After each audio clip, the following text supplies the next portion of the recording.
The circulation of the redesigned NAIRA notes and implementation of the CBN's new NAIRA policy commenced on December 15, 2022, while the Apex Bank had announced that it was going to stop collection, circulation, and also revoked the legal tender status of the old 1,000, 500, and 200 NAIRA notes on January 31st, 2023, it extended the deadline by another 10 days to end on February 10th after serious pressure from many quarters.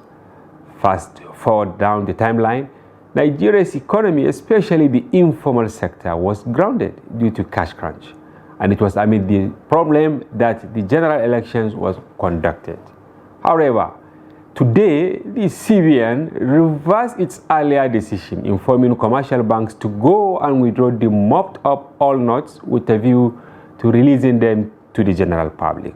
Of course, here at the Daily Trust, we earlier reported that the central bank had taken that decision.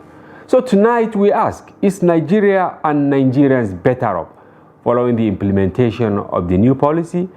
Did the policy serve the purpose for which it was intended? Will the CBN's decision to recirculate the old notes undo the damage caused by the NAIRA redesign policy? To help us answer this and more, we are joined by Professor Uche Owaleke. He is a professor of finance and capital market at Nasarawa State University. He is also the chairman, Chartered Institute of Bankers of Nigeria, Abuja branch. We are also joined by Aliu Ilyas, who is an economic analyst. Welcome to the program, gentlemen. Thank you for having me. Thank you, Hamza. Yes, and viewers, my name is Hamza Idris. I'm your host. Before we commence the program proper, we'll go on a short break. Don't go away.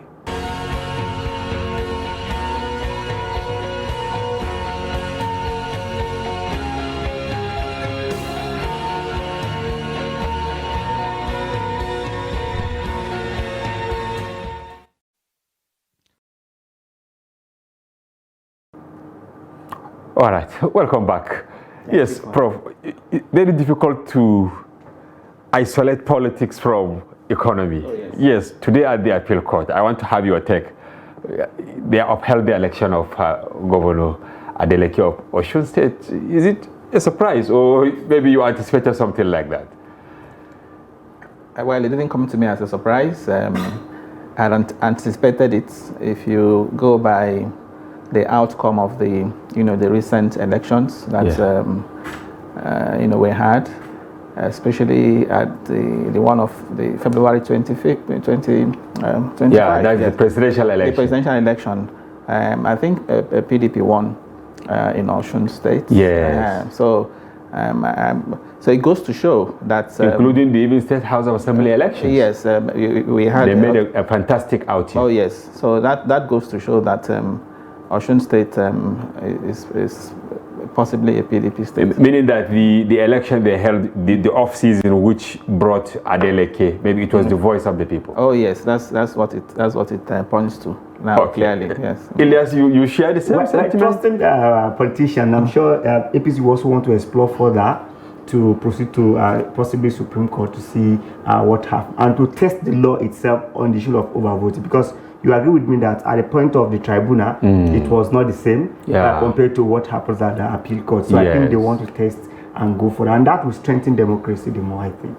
So you mean that it's fair enough to proceed? To proceed, I think it's instead of conceding defeat? It's always good to test the law itself. If you look at what happens at the last presidential election, a lot of issues happens, but by the time you have a solution to the common overvoting situation, I think that will put an end into such issue, and it will be a reference point. So I think it's better they explore further.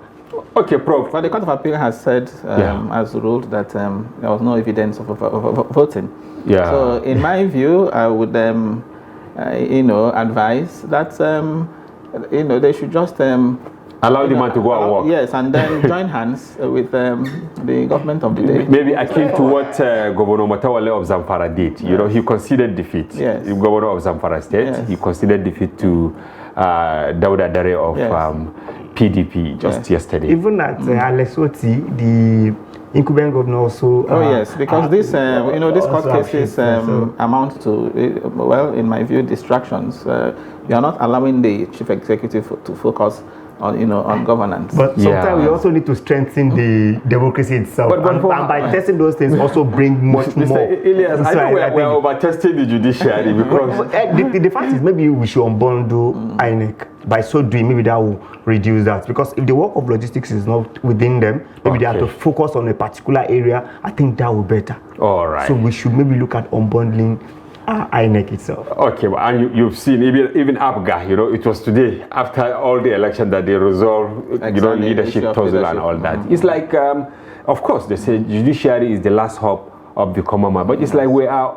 overstretching the energy of judiciary in Nigeria. Judiciary is overwhelmed. Well, I think strengthening democracy, we have to look at that too. We also need to strengthen it and get it right at some level. So if you look at the issues, they are not issues that are repeating itself. There are different issues coming to court. So we have to also do that and strengthen that. And I can see what they are citing, like the APC in Oshun, is to test the efficacy of beavers, right?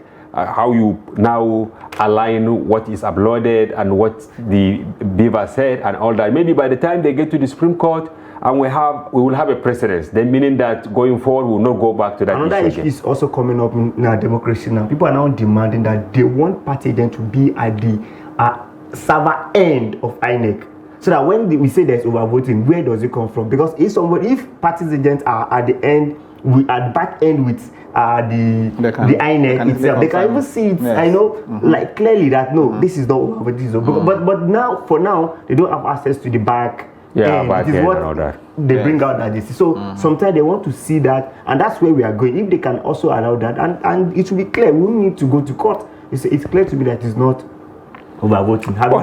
Fair enough. I hope we get it right.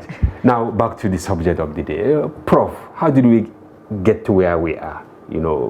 At the introductory part of this program, I asked some pertinent questions. How did we arrive here? Decision December to end in December 31st, extended to January, Supreme Court and all that. Well, I would say if you look at the policy on the face of it, going by the objectives outlined, you wouldn't really be faulting it. That is the cashless policy. Yes, the cashless policy. If the central bank, argues that currency redesign is usually implemented every 5 to 8 years, in other climes, and that in our own case we've not done it for years, 19 years, or so. So that provides justification for doing that. The central bank also said at the time that so much cash was circulating outside the vault of the banks to the tune of 2.7 trillion, and that there was need to take off mop up some of that in order to enhance the function of the central bank, which is implementing monetary policy. There was also the issue of the fact that too many notes were old, mutilated, damaged, and again they need to ensure that they were out of circulation and they replaced with the new ones. So a number of reasons given at the time, objectives, one would say, lofty. But what happened, in my view, where the thing went wrong, in my view, has to do with the planning. At the planning stage, I think the entire thing was rushed, and we now saw that manifesting even during the implementation. I give an example. The policy was announced, I think, on October 25. But it was not launched to be effective. Yes, December until 31st. December 15th. December 15th of 2022. That was when the new NAIRA notes. They were meant to go into circulation, even though the unveiling was done. Remember, some weeks, some days before then.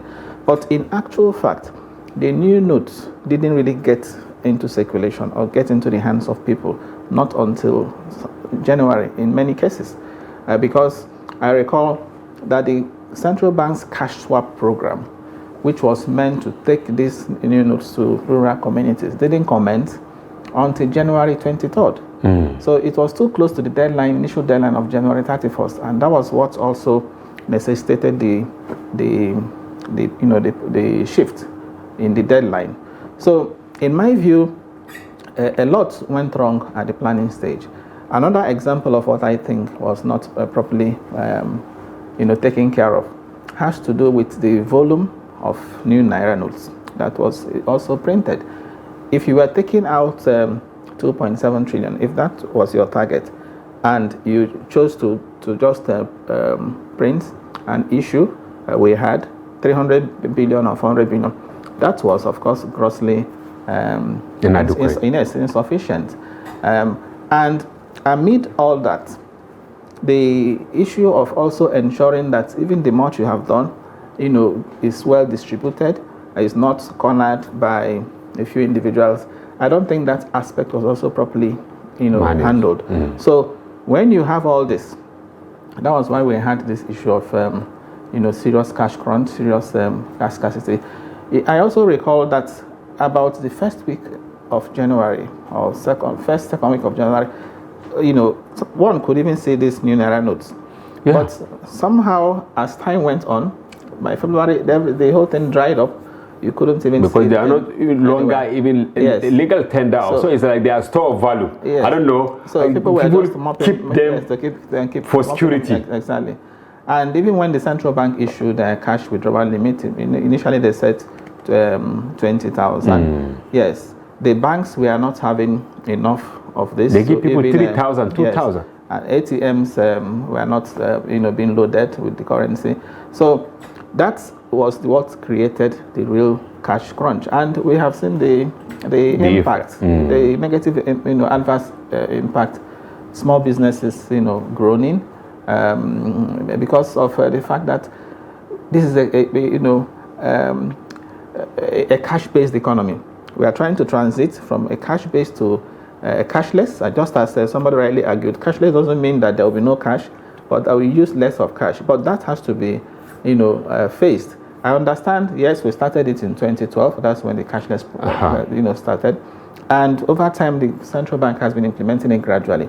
But what they, tried to do with the currency design, was to, fast track it in such a way that it will be an immediate thing, which, in my view, was where we didn't really get it right in the planning stage. Right. So the cashless thing, in my view, is good for the economy, but the structure, the infrastructure, we have at the moment is not such that is supporting it. You can see recently the central bank has been saying, or rather the members of the public are urging the central bank to get the banks to overhaul their payment platforms, infrastructure platforms, and all the stakeholders to ensure that the rate of downtime, transaction failure, that rate is reduced. Because until we get that right, getting people to migrate to these platforms may not be too easy to come by. Elias, some people are saying what happened between November or October to this moment is just vendetta.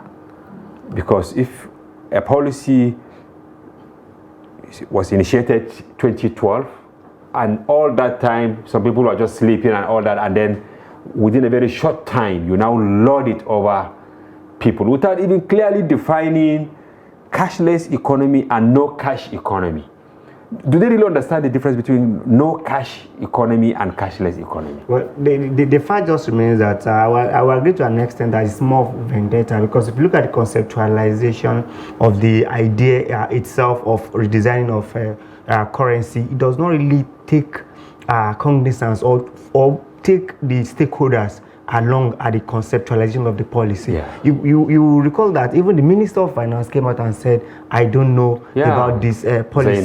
So, and when you are looking at bringing up... There is no synergy between fiscal and monetary policy. If I thought you are coming out with, because of your autonomy, you want to come out with some policy, this DMBs, deposit money banks, they are critical stakeholders. Bring them. The money agents. You don't joke with them because they engage grassroots. The POS, I must tell you that about 50% of people doing POS business are out of business. In fact, now. some say more than 90%. More than 90%. So now the informal sector suffered heavily on this policy. And the fact remains that you will agree with me that even the president himself, I think because he has practiced this before, he wants to see it working again at this point, because he must have consult others before this policy come on board. But I must tell you that people that are doing small business, MSME, 100,000, 20,000, these will have been subjected to even more poverty, because if you want to do business and you have 10,000, you have to expect to trade off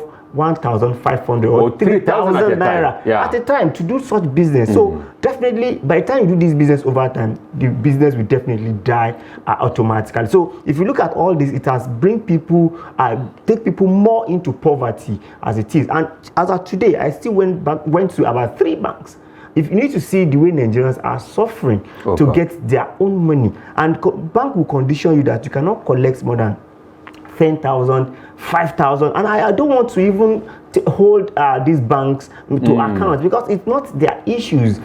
They don't have the money. The central bank are just using painting these banks bad in our present. The central bank is not supplying them adequately. They didn't give them the new naira. The old note is still with them. I think they said they should come yesterday to start getting it, but as at now, it does not happen. So we don't want this rhetoric. We want it to start the operational of this is what we want. We don't want people to stand by the queue. Like some people said that during this fasting, people can start collapsing because they will never have the strength. Because the last bank I went to, the available number is 410. I was not asking, so I will queue and maybe for 3 1, days. 2, 3, 4. Because so if it ends 150 today, they start tomorrow. This is the level at which Nigerians are suffering. So it's a very serious thing that government needs to come on board, do something urgent to bring succor to the consumer. And we must also note this: they may think it will go ahead to reduce inflation and whatever. You could see the result of inflation. And that is the question I wanted to ask. So it has shown that it's not a correct one. Yeah, but before we get to the issue of inflation, Dr. Isa Abdulmumin, the spokesperson of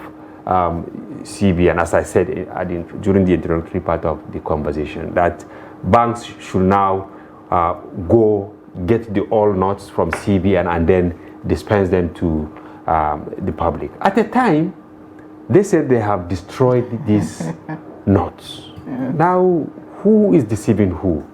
The esteem of CBN, is it at stake, or you think people are still regarding them as actually lender of last resort? Let me use one of your terms that in describing the central bank. Yes. Well, Hamza, I think what the central bank has said is are the ones that they still have in the branches of central bank, that commercial banks can go and pick them up. Of course, they said this about 2 weeks ago.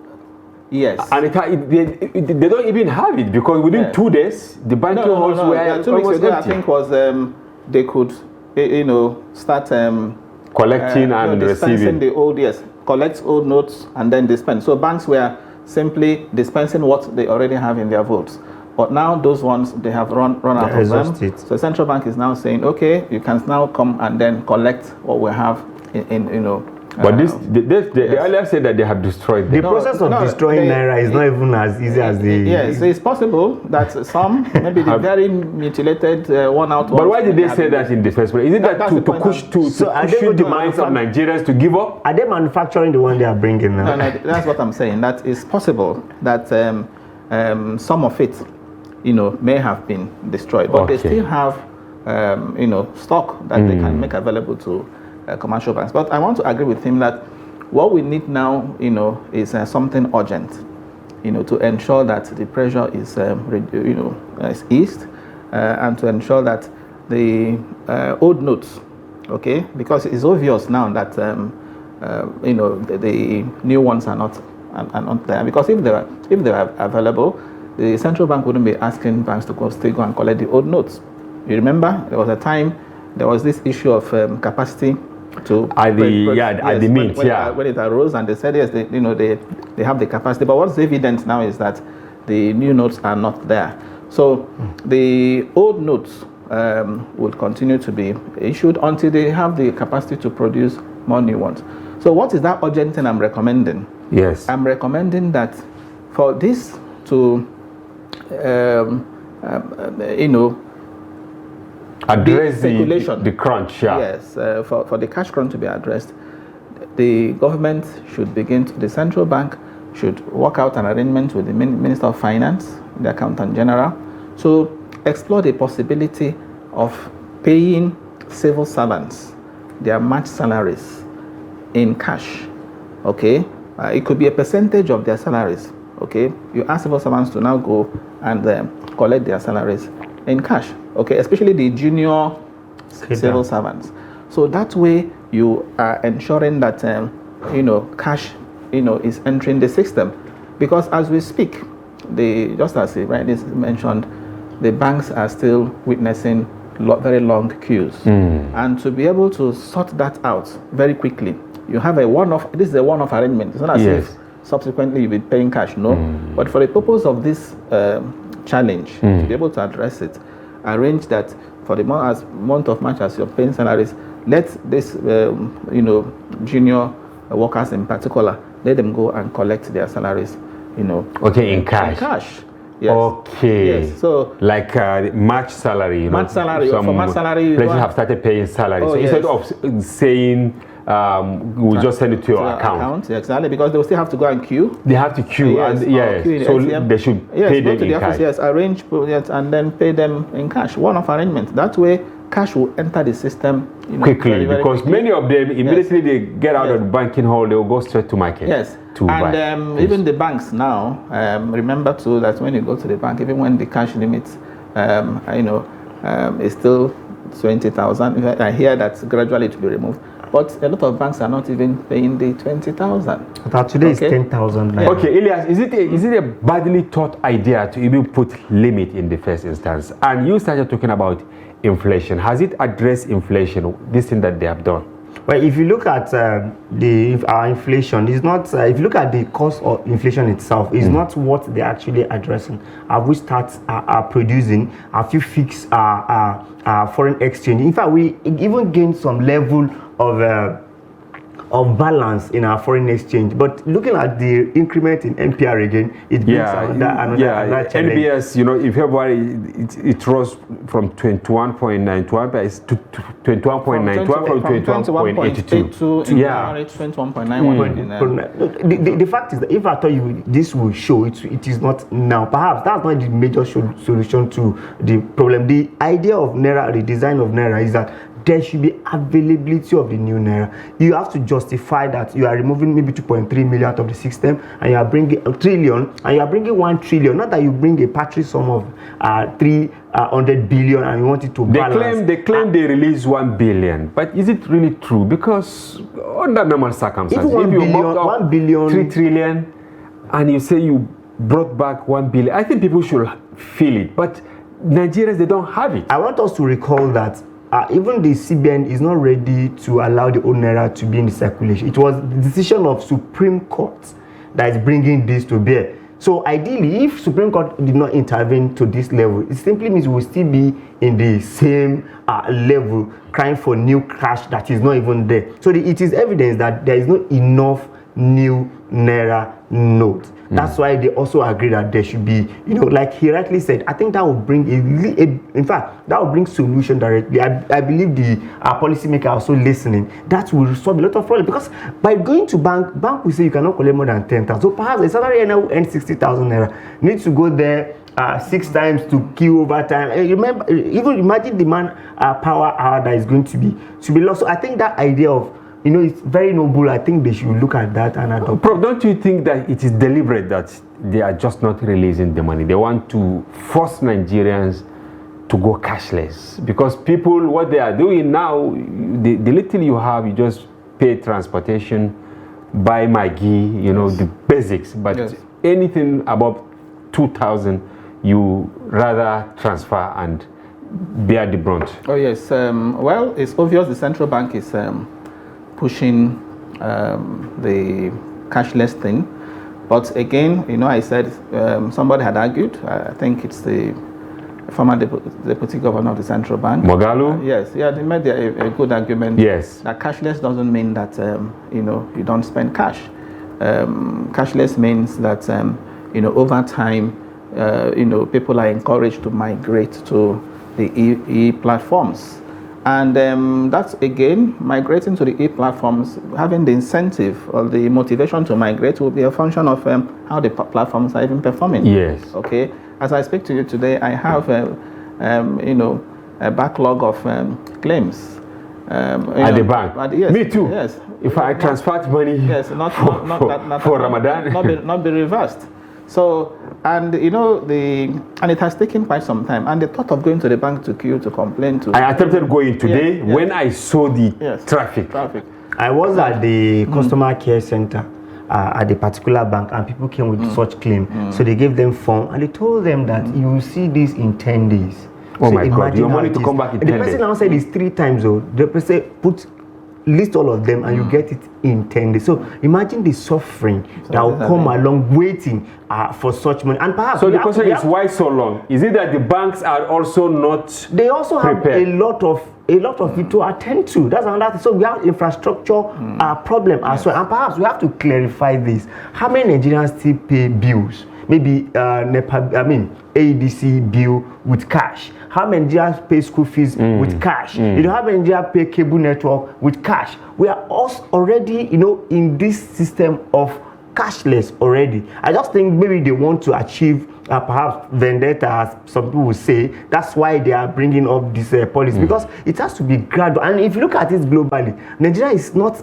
Even Nigeria is doing well in terms of cashless, so you just need to. But compared to what is happening. Compared to what is happening. Because I read it somewhere. I don't know whether it's true. They said per head in the US, the money in circulation is more than what is in Nigeria. But people put all sorts of things on social media. But I read a lot in order to abreast myself. Yes, you're right, Hamza.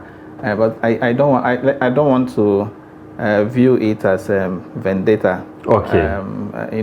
I think what happened is that the central bank also was intending to use the policy to cure some, if you like, societal ills. In India, for example, when it came up in 2016 in India, it was to take out black money, what they called black money.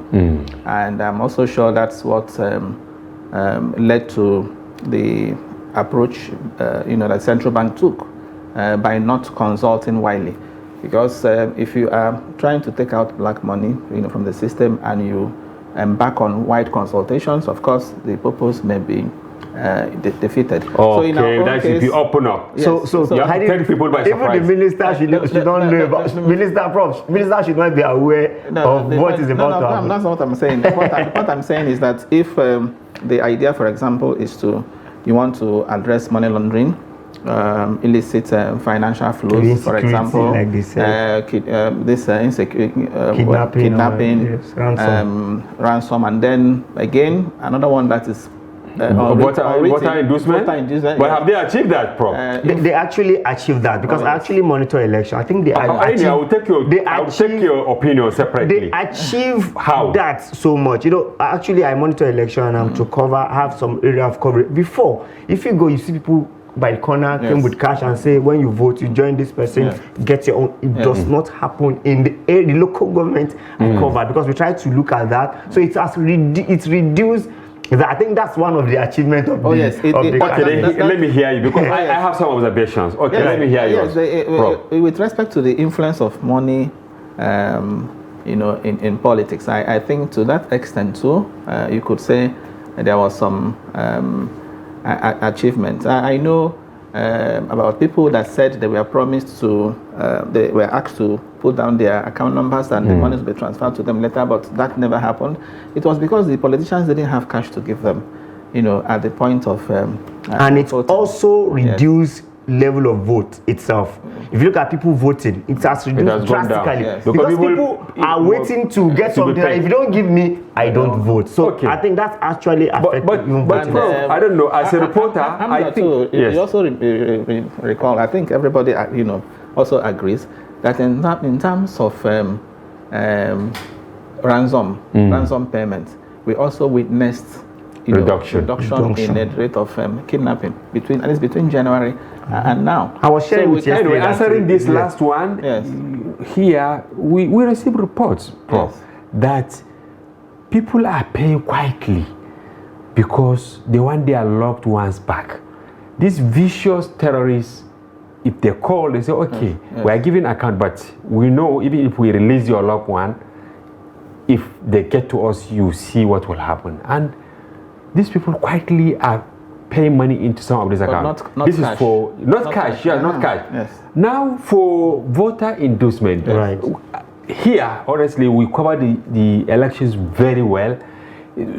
For us, it's like they have taken it to a higher level. Before, if it is cash, you get 1,000 or 2,000. But now, in fact, some they package the money in ATMs, 10,000 to get the votes.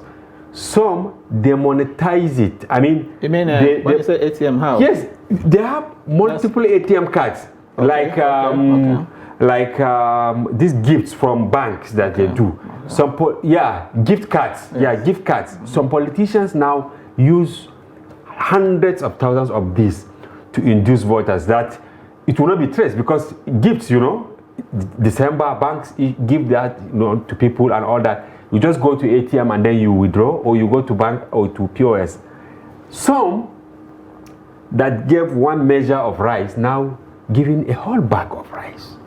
So it's like the value of voters, albeit negatively, has risen. People who were collecting 2,000, they collected 10,000, some 20,000. No, some who does not get the money did not at all. Yeah. So and ideally, the normal situation that we see before that we are used to, some will be somewhere and we just say take your own. They will show them and they give. But now it's reduced a lot, and that affect vote. That even cause voter apathy, because people think if you don't give me, I don't. I play that culture, and you see that from the history of our election. This is quite low in terms of people turning out for. Yeah, Hamza, I want to say something regarding inflation. Okay. To be honest, I don't think this is a sustainable way to address inflation. Okay. Yes, so in the first place, they shouldn't have mentioned it. Yes, because if you look at what happened between January and February, yes, on a year-on-year basis, inflation rose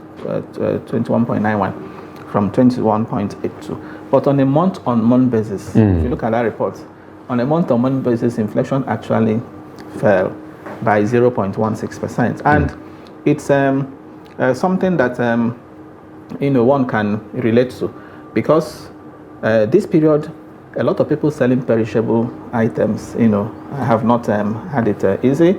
Some of them have had to sell their wares or their goods at prices below even cost of but they have been claiming, not to cut you, they have been claiming that prices of goods have gone down. Yes, that's what I'm saying. Which is a fake. Yes, if you don't have the purchasing power, you are forced and then demand too has reduces for those ones that are cash based, because there are shops too. Even to today around my area, you go to buy, the man will tell you it doesn't have bank account, it's not collecting. It's only cash. So if it's only cash, that means he doesn't sell. So he does not also buy perishable item into the shop again, because he know that I cannot sell it in 3 days, so it's better. So all of that may have contributed to reduce demand and then force down price. So that's, for me, that's a false sense of because that achievement. False sense of that achievement. one hurts the economy. Economic activities are tanking. So you cannot say you are achieving reduction in inflation rate through that crude method. Yes, so I don't subscribe to that. So I think that if we are to tackle inflation, I think he was mentioning that earlier, Aliyu. Yes. The factors that are driving inflation in Nigeria, most of them are non-monetary. Okay. Yes, we have monetary. You're talking about production? Yes, I'm talking about cost of production. I'm talking about cost of energy, cost of fuel. The rising cost of fuel, this fuel scarcity, is contributing to inflation. Okay. And they have to address that. Yes, it's the fiscal authority that has a responsibility. I think we have to discuss this after the break. Viewers, don't go away. We'll be back shortly.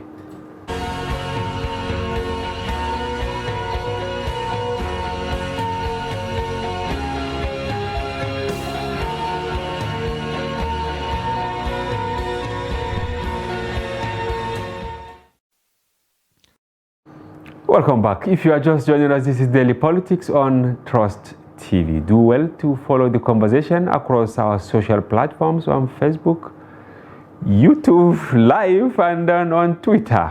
Thank you. Yes, Aliyu, before we go to how to resolve the problem, why is it that in Nigeria people do things and go away with it? I'm referring to the policy somersault by CBN. Don't you think that heads should roll? But the fact that you don't even look at it from that perspective, generally we have policy somehow. So you could notice that excise duty on telecoms has also been reduced. You know, be removed. 5%. 5%. You know, it was when I saw it on TV, I was imagine that you brought this. Don't you think through it before you bring? Now you are removing it. So I think policy somehow is a big issue, and that's why we always we are even challenging the upcoming government that they should have a good economic policy moving forward. It should be short term, medium term, and long term. Because when you bring all these things, you don't just come at the middle of it and withdraw it. And that's why we said all these things need to be well conceptualized. Someone is even do you think some people should be punished? Definitely, people should be punished for all this because. But the thing is, when you say people should be punished, remember, even those that are implementing it are also answerable and doing the game of somebody. So that's the thing. If you look at this, I can see Prof smiling. If you look at this, if you look at well, Hamza, the way things are now, where we are now, okay, I don't think that's the solution going forward. So we should allow the same people, the same set of hands to, drive the remedy, to effect the correction. Yeah. Yes. So, and I'm happy that the central bank is now saying, okay, we're now ready to release whatever. So they are admitting that they committed blunder. But we should also know that. Yeah, I caught you earlier. President is in support of what is happening. Oh yes. So who punish who? Oh, yes. If it's if you recall that time that the CBN will always come out and said they have the backing of the president. And president also came up at the point to do broadcast and said written approval. Exactly. He even went ahead and said he now said 200 naira should be in the circulation. Yes. So it is with his consent that there are many examples. So that's just the thing. So if you want to punish who? So I think like Prof said, they should just right their earlier wrongs and put Nigeria into a better state of the economy so that we can, at least going forward, people can survive in a better manner. Because if you look at Nigeria, the energy crisis is even more worse as it is now. Now it's only in Abuja, maybe in some states that you can get fuel at 195. Go to any other places, 300, over 300, 400. And we're also anticipating the removal of subsidies. I was discussing with somebody. I said, I'm wondering how the incoming government will come and remove it totally. It's going to be a serious issue to remove it totally. The minister last week said that Buhari will remove it completely before. Yes. But Buhari is May. They said if you look at the proposal itself, it's June. Yeah. So Buhari is leaving by May. So I don't know how.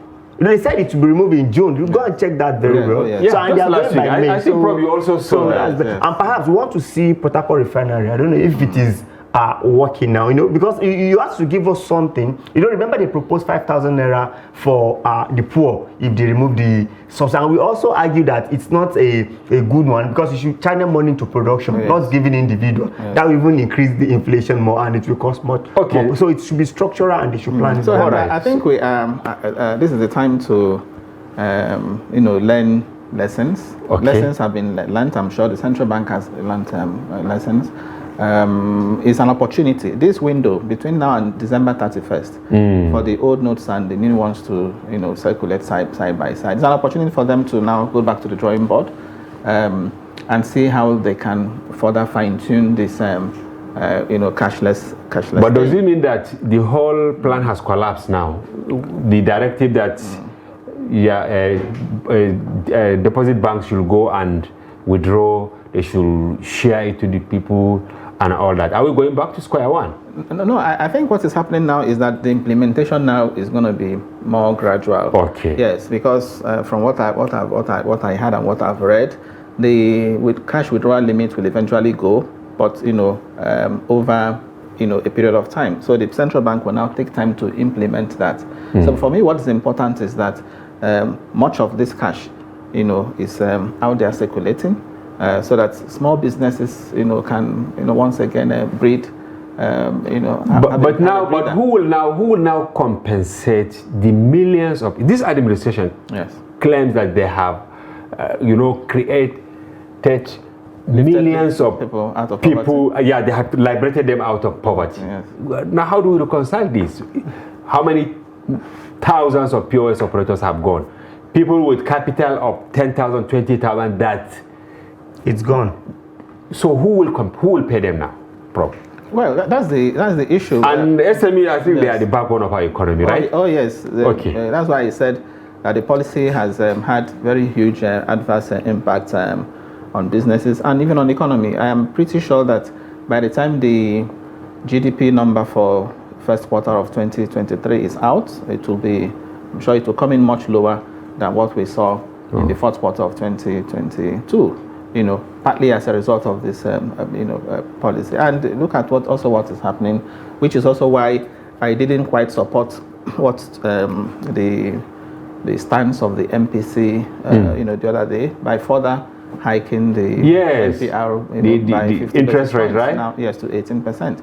I was thinking that, given the fact that this cashless thing is still on, the cash crunch, is still on. Given the fact that even the central bank says what is now in circulation is about just 1 trillion, that the members of the MPC, should have allowed the status quo to remain. Okay, even not reducing it. Assuming they did reduce it, they shouldn't increase at least it. They should just, leave it the way. But the majority of them, I think 10 of them, voted to increase by 50 basis points. So for me, that will further exacerbate the situation. Access to credit cost of credit will rise. Access to credit will continue to be difficult, particularly for small businesses.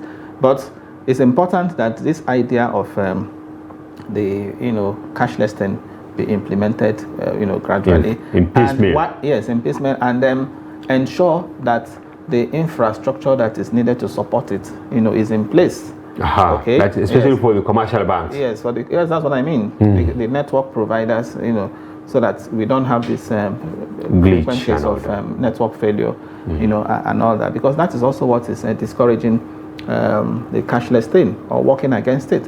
You go to the filling station, for example, to buy fuel. Some of them are not even, they'll tell you they prefer to have cash. Yeah. Okay. So, and even when you tell them you want to do a transfer, they tell you will not accept it because they know that it may fail. It may fail. Exactly. And it's not just for filling stations, a number of businesses like that. So the infrastructure needs to work so that at least to support this the cashless thing. But meanwhile, let the cash be in circulation. Yeah, available. So that people can attend to little needs. Exactly. Yes, Ilyas. Hamza, I can't remember the last time I had cash on me. Oh my God. You are in Abuja. Yes, I'm in Abuja. Not to talk of somebody in my village. Yes. So, Ilyas, are these landmines for the next administration, and will Tinubu and Co be able to navigate? Well, I think I don't envy all this new administration coming on at this point in time, unless, the joy is that they have 2 months to plan. Perhaps they are seeing what is going on and they should bring up a SUCO, immediate SUCO, and make sure they look at the positive gains and invest in it, and look at the negative one and jettison it, because it must not continue what is actually. But during campaign, they said they will build on what. I think that is for campaign. Now this is governance. In fairness, Tinubu actually said he wasn't comfortable with what he was one that raised it first. So in governance, I think you just have to look at the immediate problem. But the thing is that in governance, the more you go, the more new problems come up, because you may think these are what you have solved. So they have to prepare and have a good shock absorber to really meet up any challenges that we have. But I must make this clearly. One of what Atiku said then when he was campaigning is that it's going to create more credit for a small business to take up with. I think we have to look at that, and it's a policy issue as well. They have to come on board to bring SUCO, to raise people out of this serious poverty engendered by this NAIRA redesign and policy. It's a serious policy issue, and they have to look at it very well. And also, I think our central bank should provide a mystery shoppers, what we call checks, because if you don't check all these banks very well, and also all these filling stations that are denying people from transferring to them that they say they should bring cash, this will go on and on. So there should be a check that will make sure all these haven't agreed that they are going to, make available all this cash. Banks also should not sabotage their effort, because at the earlier stage, people are there that they actually serve. That they should be able to serve people. And I expect CBN also to really have direct business with money agents, because this money agent goes to the grassroots and give this. So there should be an account or a separate idea that if you are a money agent situated in a particular area, come directly, get your cash, 500,000, go to that community. That's where POS people engage, and I think that will also solve a lot of direct business with the POS and money agents. Okay, Prof. So how should Tinubu go about it? The so-called, for me, the immediate so-called is what I suggested earlier. Let the central bank work hand in hand with the Ministry of Finance, the Accountant General of the Federation, to explore the possibility of making payments directly to civil servants, cash for the month of March. The same thing should happen at the state level. At the state level, the State Accountant General should work out an arrangement to pay civil servants cash. You see, when you do that, you use one stone to kill two birds. I'm pretty sure by the time that happens, you'll be surprised the number of ghost workers that you will even uncover. But Prof, when you look at the percentage of civil servants at the national and subnational levels compared to these small petty traders, let me use the right language, petty traders, that whose capital 10,000, 5,000, 50,000 have disappeared, who will bail them? Why we went into recession in 2016 was because of the areas of salaries the government couldn't pay civil servants. By the time you pay the multiplier effect, your paying will trickle down. It will trickle down. They will the go to the market. People that will enter the market and flood the place. So those people with small capital, 5,000, they will begin to touch, and then velocity of money, this thing will begin to go around. That's why I said, for me, that should be the immediate thing at the state level, at the federal level. Pay civil servants, in cash for the month of March. All right, Prof. Thank you very much, Professor Uche from Nasarawa State University, and Aliyu Ilyasan, economist, for coming to the program and for your informed perspective. We hope they listen and they act promptly. Thank you. Yes, and viewers, that's a wrap on today's edition of the program, which we hope you enjoy, and thank you for being with us. I'm Hamza Idris.